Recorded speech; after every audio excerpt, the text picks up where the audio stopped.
6:49, time for the morning rush. A bill that would allow adults who have been sexually abused as children more time to seek civil damages is now heading to the Senate floor.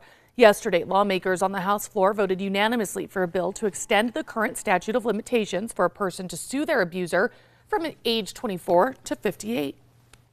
Well, this morning, lawmakers are working on a plan to structure a potential redevelopment in the International District.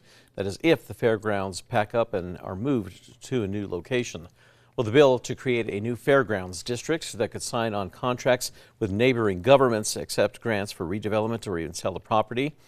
As of this morning, there is no guarantee that the Fairgrounds will be redeveloped. School districts in New Mexico could soon have the power to determine their own instructional calendars.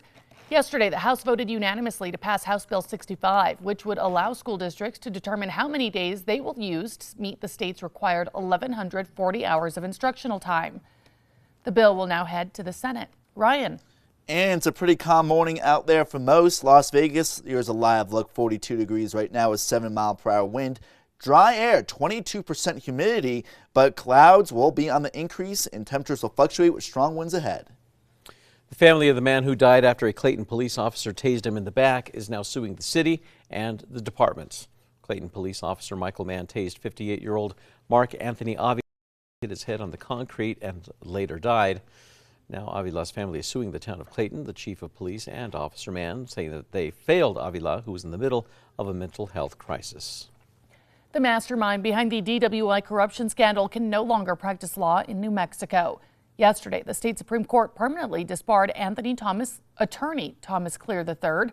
Clear pleaded guilty to running a scheme where officers took bribes to get drunk driving cases dismissed. He's facing up to 130 years in prison. Brian.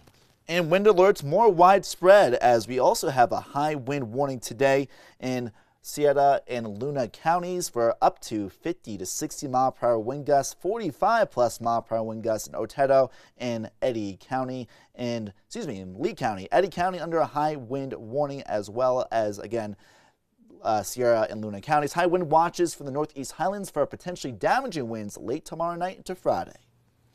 State officials are pushing for increased preventative measures as the measles outbreak in New Mexico continues to grow. Yesterday, the state health department confirmed 3 new cases, including one in Eddy County.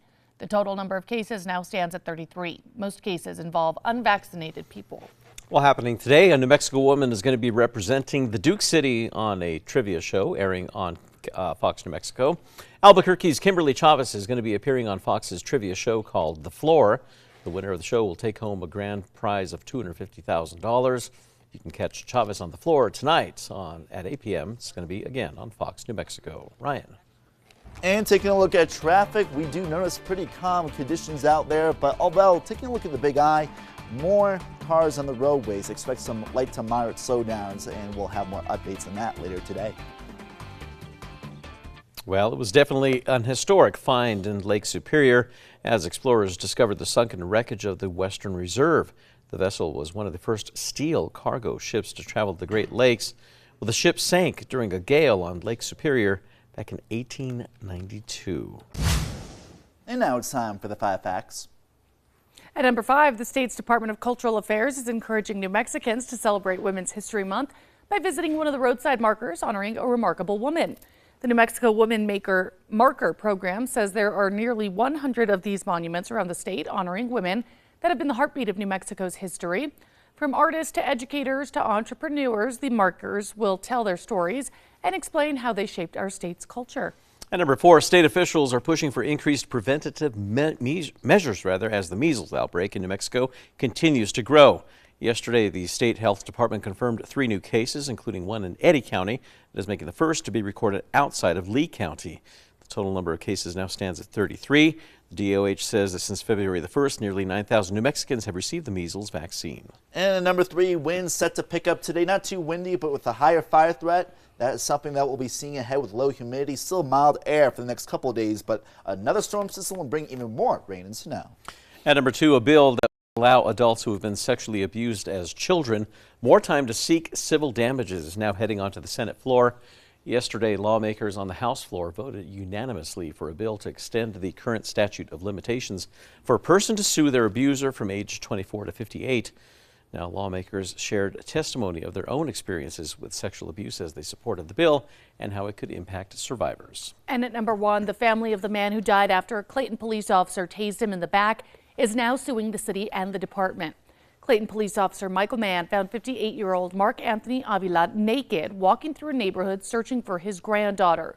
When Avila turns around and begins kicking a door, Mann puts away his gun and switches to his taser.